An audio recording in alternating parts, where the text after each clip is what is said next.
Hello and welcome to the channel. Today what we're going to discuss is the new automation kit with Ashwin from the PowerCat team. So we're going to go ahead and learn all about this new tool that the PowerCat team has put out there to help organizations with their automation adoption needs.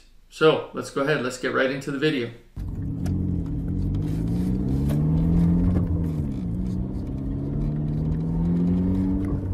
So Ashwin, why don't you go ahead, introduce yourself and tell us a little bit about what you do at Microsoft.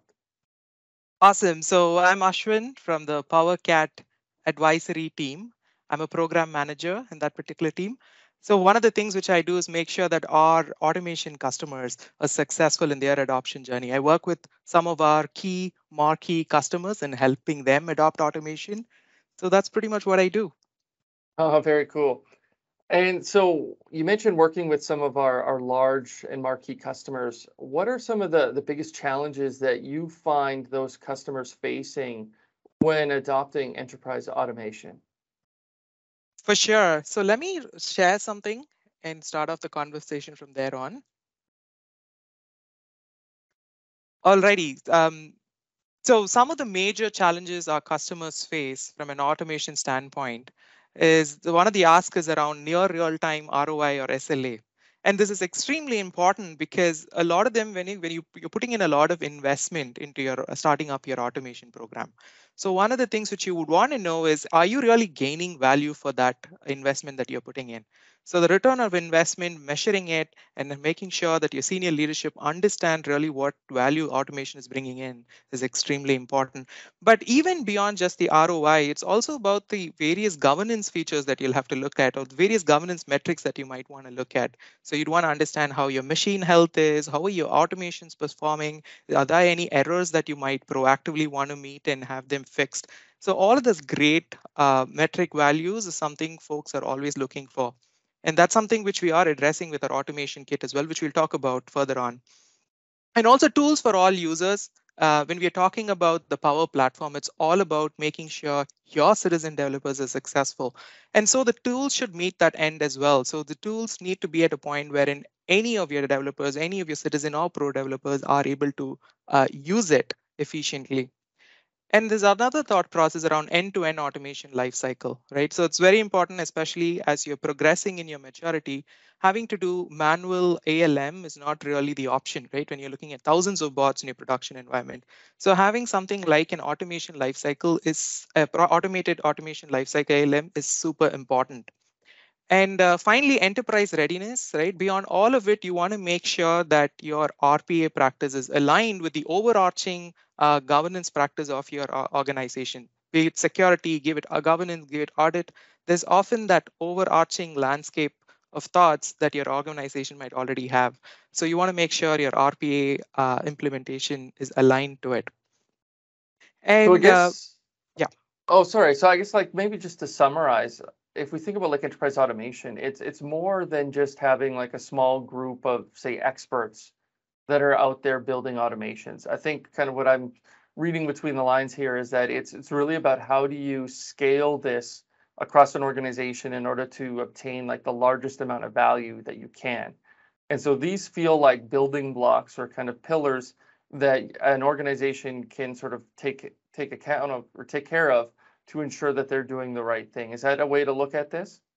Absolutely, absolutely. And for automation to be successful again, Kent, it takes a village, right? You want to make sure that all of your players are really, set to that goal and wanting to make it a success. So you would need all your citizen developers online, you need all of your administrator and governance folks online, and of course, the corporate sponsorship that you would require as well. So it's a team sport. For automation to be successful, it really takes all of these players to be set to a single focus. So I guess the question is are there any tools that Microsoft has that helps address these different challenges or these different pillars that you have on screen here? Awesome, for sure. So we have what we call the automation kit, and the automation kit helps address a lot of the challenges we just spoke of, right? The thoughts around ROI, thoughts around how you're going to manage your ALM, really all of those security and the governance features which most organizations are looking for. But one very common question that comes up, and some of you folks might already know about the COE kit, is like really what's the difference between the COE kit and the automation kit? The thought process around the COE kit is all up Power Platform, while the automation kit is more focused towards concerns related to RPA. And some of the things to your question there, Ken, some of the things it addresses is how do you manage and monitor your cloud and desktop flows? How do you manage your ROI? How do you take in new ideas that your various citizen developers might be suggesting and make sure that there is value in building automations for them? And then thoughts around near real-time telemetry and monitoring, more so your admin and governance team, your infrastructure teams might really be interested in that data as well. So the automation kit in many ways does address that. And we have many releases of the automation kit coming up as well. So we will talk about that as well in the further slides. Cool. Well, I'm curious to learn more about this. So let's dive deeper. Let's see what you got here. Sure thing. All right, so the automation kit at its current state has 4 components. It's got the automation project, which is a project intake app, the automation center, which is a configuration app, the automation solution manager, wherein you can meter your solutions, and finally the Power BI dashboards, which provide real-time insights of the various metrics that your organization might need. But let's just deep dive into these various components. So like I said, the idea of the automation kit is to scale automation in your organization. You want to move from a level 100 to a level 400 in terms of your maturity curve. The automation kit plays a pivotal role. As with the components itself, first off, the automation project, or what we call the Ideation App, is something which we think is of great value to many citizen developers and to many of our customers whom we are working with. The thought of this is basically folks can suggest ideas on what they believe should be automated in their organization. And with it, they can also submit thoughts around, hey, how long does it take to automate it currently? What value did they think that if a particular process was to automate it would help with the organization, right? Thoughts around complexity of it, their opinion about how complex the process is. So once they have all of this data aligned and they do submit it through the app, then the COE team can look at that data to make sure, hey, if it's really worth automating it. So once that decision is made, they can either submit it and or not submit it. And if it goes the route of being submitted, then it can be approved.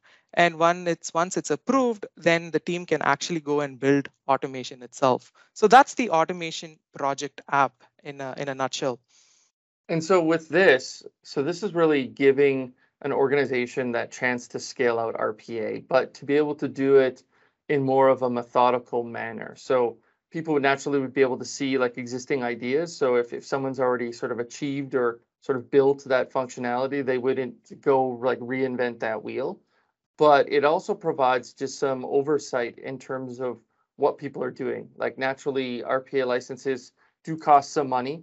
Leadership wants to ensure that investment, that capital investment, is leading to some sort of outcome, and this is one way of being able to track or at least project that you've got an outcome coming. Where there'd be some sort of benefit. So I guess the question is, maybe you're going to show this kind of soon, is like, how do you know if you've actually realized any of that value that's been projected through this specific app?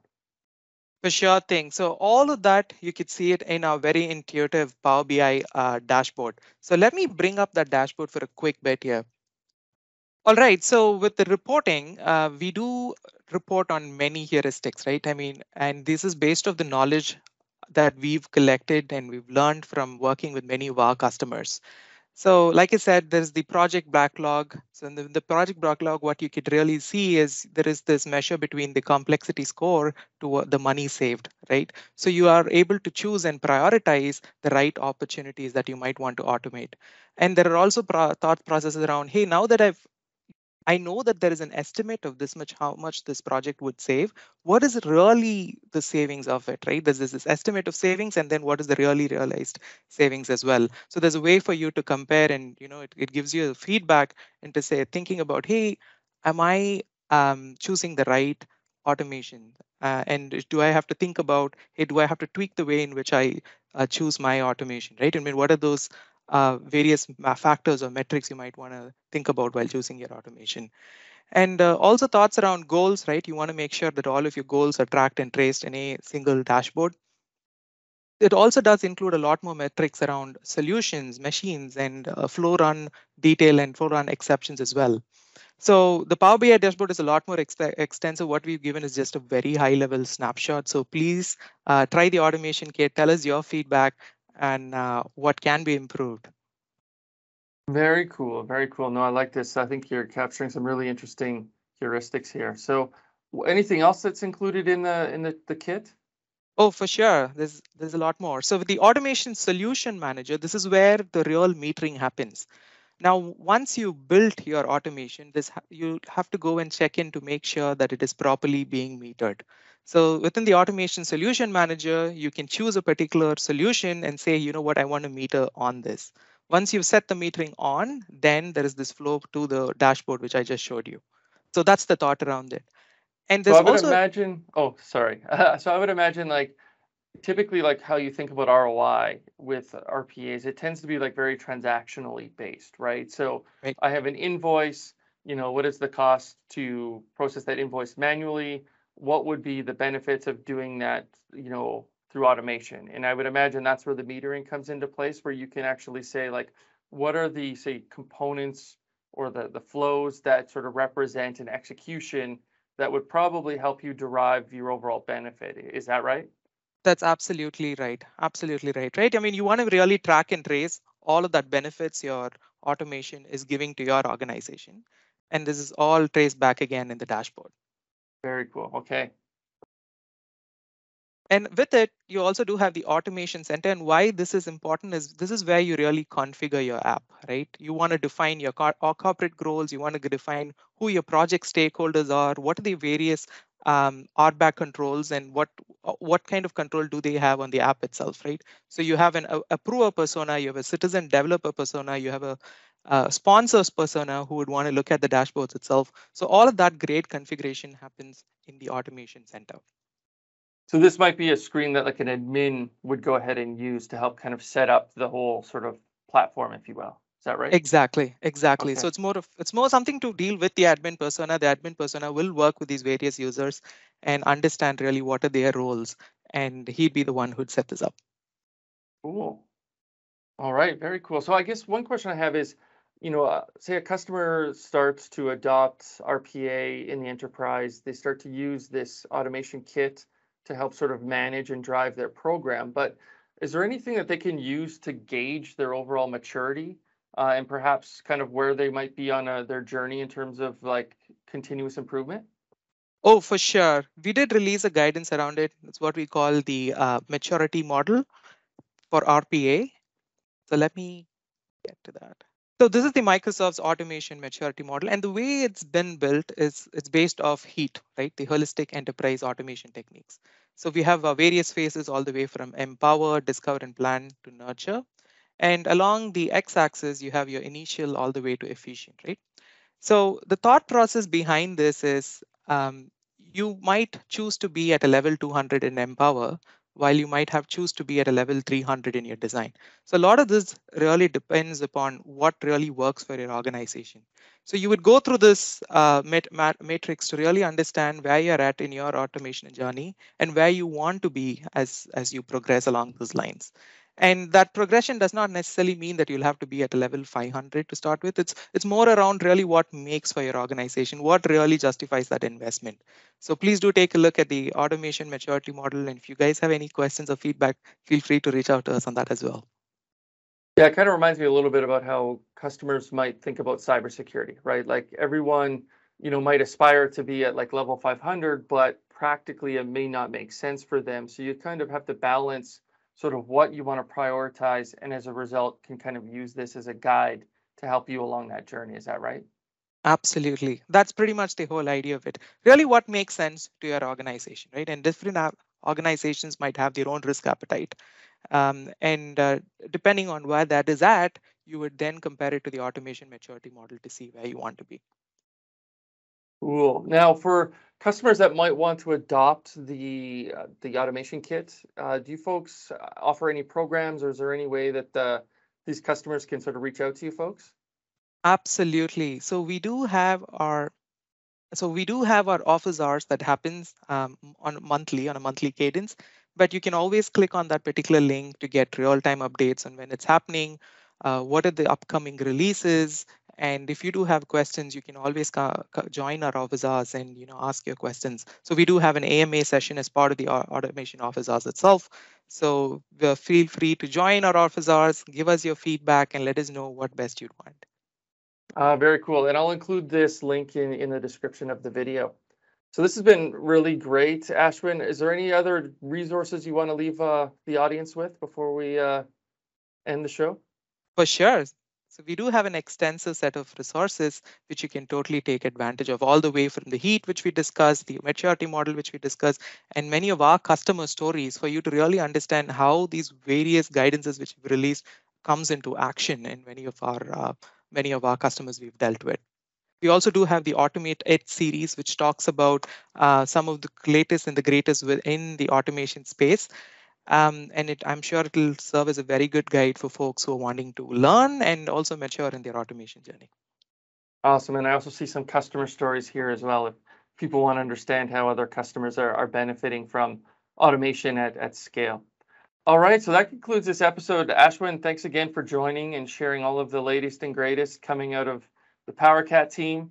It's really great to see all of the momentum behind this. I know there was a lot of people talking about this at the Power Platform Conference in Orlando just a few weeks ago. And thanks for sharing where we're at with enterprise automation. All right. Thank you, Ken. Thank you. Have a good day. Yeah, you too. Bye-bye.